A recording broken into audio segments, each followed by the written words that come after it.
తెలంగాణ రాష్ట్రం రాజన్న సిరిసిల్ల జిల్లాలో BRS party నాయకులు కంచర్ల రవిగౌడ్ తీవ్రస్థాయిలో ప్రభుత్వాన్ని విమర్శించారు. సిరిసిల్ల తెలంగాణ భవన్లో ఏర్పాటు చేసిన విలేకరుల సమావేశంలో ఆయన మాట్లాడుతూ రాష్ట్ర ప్రభుత్వం బీసీ రిజర్వేషన్ల విషయంలో చేసిన నిర్ణయాలు నేరుగా బీసీ వర్గాలపై అన్యాయం చేస్తున్నాయని ఆరోపించారు.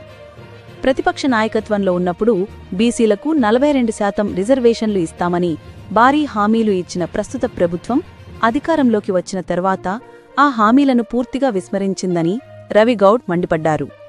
ఎన్నికలకు ముందు వేదికలపై బీసీ డిక్లరేషన్ పేరిట ఇచ్చిన వాగ్దానాలు కేవలం ఓటు బ్యాంకు కోసం చేసిన రాజకీయ నాటకమని ఆయన విమర్శించారు.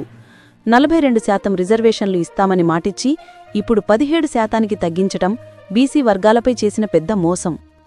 ఎన్నికల సమయంలో బీసీలపై చూపిన ప్రేమ అంతా మాయమాట అని రవిగౌడ్ వ్యాఖ్యానించారు. బీసీ యువకుడు సాయి ఈశ్వరచారి ఆత్మహత్యకు ప్రభుత్వమే నేరుగా బాధ్యత వహించాలని రవిగౌడ్ డిమాండ్ చేశారు. బీసీలను మోసపూరితంగా నమ్మబలికటం, రిజర్వేషన్ వాగ్దానాలను అమలు చేయకపోవటం వంటివే చారి ఆత్మహత్యకు దారితీసిన కారణాలని ఆయన తెలిపారు. సాయి ఈశ్వరచారి వంటి బీసీ పిల్లలు ఆవేదనలో ప్రాణాలొదులుతుంటే ప్రస్తుత ప్రభుత్వం మాత్రం నిశ్శబ్దంగా చూస్తోంది. ఇది నైతికపరంగా ఘోరమైన వైఫల్యం అని రవిగౌడ్ అన్నారు. రాష్ట్ర కేబినెట్లో ఉన్న బీసీ మంత్రులు, ఎమ్మెల్యేలు ఈ ఘటనపై ఒక్క మాట కూడా మాట్లాడకపోవటం దురదృష్టకరమని రవిగౌడ్ వ్యాఖ్యానించారు. బీసీలకు అన్యాయం జరుగుతుంటే వారే నోరు విప్పకుండా ఉండటం అసలు విచిత్రమని ఆయన మండిపడ్డారు. సాయి ఈశ్వరచారి వంటి యువకుడి మరణానికి ఎవరు బాధ్యత వహిస్తున్నారో దేశం రాష్ట్రానికి చెప్పే బాధ్యత రాహుల్ గాంధీ, ముఖ్యమంత్రి రేవంత్ రెడ్డిపై ఉందని రవిగౌడ్ పేర్కొన్నారు. బీసీ బిడ్డ చేసిన ఆత్మ బలిదానానికి ఈ ప్రభుత్వం సమాధానం చెప్పకపోతే బీసీ సమాజం దాన్ని ఎన్నటికీ మన్నించదు అని ఆయన హెచ్చరించారు. సాయి ఈశ్వరచారి కుటుంబాన్ని ప్రభుత్వం వెంటనే ఆదుకోవాలని, కనీసం ₹50 లక్షల ఎక్స్గ్రేషియా ప్రకటించి కుటుంబానికి భరోసా కల్పించాలని రవిగౌడ్ కోరారు. బాధిత కుటుంబం పట్ల ప్రభుత్వం చూపుతున్న నిర్లక్ష్యం మరింత ఆవేదనకరమని ఆయన అన్నారు. తెలంగాణలో తొలి ముఖ్యమంత్రి కేసీఆర్ నాయకత్వంలోనే బీసీ వర్గాలు అభివృద్ధి పదంలో ప్రయాణించాయని, విద్య, ఉపాధి, రాజకీయ ప్రాతినిధ్యం ప్రతి రంగంలో బీసీలకు ప్రాధాన్యం లభించిందని రవిగౌడ్ గుర్తుచేశారు.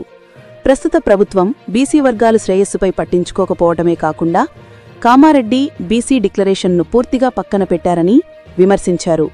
ఈ విలేకరుల సమావేశంలో వడ్లూరి వేణు, అరెల్లి వినయ్, ద్యావనపెల్లి సందీప్, అలుగునూరి వినాయక్, శ్రీకాంత్, శ్రీనివాసరావు తదితర బీఆర్ఎస్ నాయకులు పాల్గొన్నారు.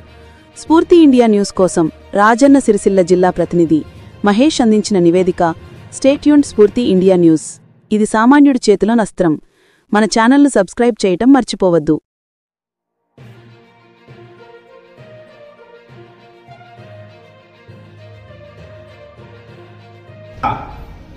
ఒక బీసీ బిడ్డ సాయి ఈశ్వర్ చారి అనే బీసీ బిడ్డ రిజర్వేషన్ అమలు చేస్తలేరని దానికి మనస్పాతం చెంది మొన్న ఆత్మహత్య చేసుకోవడం జరిగింది. ఆయనను హాస్పిటల్లో చేర్చి నిన్నటి రోజున చనిపోవడం జరిగింది. దానికి పూర్తిగా బాధ్యత ఈ రాష్ట్ర కాంగ్రెస్ ప్రభుత్వం వహించాలని మేము బీఆర్ఎస్ పార్టీ పక్షాన డిమాండ్ చేస్తున్నాం. నిజంగా కాంగ్రెస్ ప్రభుత్వం ఆనాడు బీసీ డిక్లరేషన్ అని మాయమాటలు చెప్పి బీసీలను మోసం చేసి గద్దెనెక్కిన కాంగ్రెస్ ప్రభుత్వం ఇప్పుడు దొంగ నాటకాలు ఆడుతూ బీసీలను మోసం చేస్తున్న రాష్ట్ర ప్రభుత్వం, ముఖ్యమంత్రి గారు రేవంత్ రెడ్డి గారు ఖచ్చితంగా బీసీలకు సమాధానం చెప్పాలని మేము డిమాండ్ చేస్తున్నాం. ఇప్పుడు 42% బీసీలకు రిజర్వేషన్ కలిగిస్తామని చెప్పి ఇప్పుడు స్థానిక ఎలక్షన్లో 17% తీసుకొచ్చిన ఘనత అంటే ఈ కాంగ్రెస్ ప్రభుత్వానికి దక్కిందని ఈ సందర్భంగా తినడం జరుగుతుంది. నిజంగా మీరు కాంగ్రెస్ ప్రభుత్వం అంటేనే బీసీలను మోసం చేయడం జరుగుతుంది. ఆనాటి నుండి ఈనాటి వరకు బీసీలను అణగదొక్కుతున్నదంటే కాంగ్రెస్ ప్రభుత్వం. కాంగ్రెస్ ప్రభుత్వం ఈ సాయి ఈశ్వరచారి ప్రభుత్వ హత్యగానే మేము భావించడం జరుగుతుంది. ఖచ్చితంగా బీసీ బిడ్డలకు క్షమాపణ ఈ రాష్ట్ర ప్రభుత్వం ఖచ్చితంగా చెప్పాలని మేము డిమాండ్ చేస్తున్నాం. నిజంగా ఆనాడు బీఆర్ఎస్ పార్టీ కేసీఆర్ గారి నాయకత్వంలో బీసీలకు ఎన్నో మేలు చేసిన వ్యక్తి మా కేసీఆర్ గారు.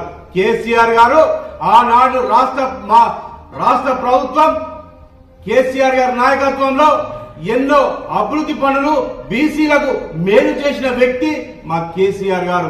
ఇప్పుడు మీరు ఎలక్షన్ హామీలో బీసీలను నమ్మి పలికి ఎన్నో కామారెడ్డి డిక్లరేషన్ ఖచ్చితంగా మేము పాటిస్తామని చెప్పి కాంగ్రెస్ అధికారంలోకి వచ్చిన తర్వాత కూట్లు పొడిచడం మీకు నైజాం కాంగ్రెస్ పార్టీ కానీ ఈ సందర్భంగా తిరగడం జరుగుతుంది. నిజంగా నిన్నటి జరిగిన ఆత్మహత్య చాలా బాధాకరమని ఈ సందర్భంగా తిరగడం జరుగుతుంది.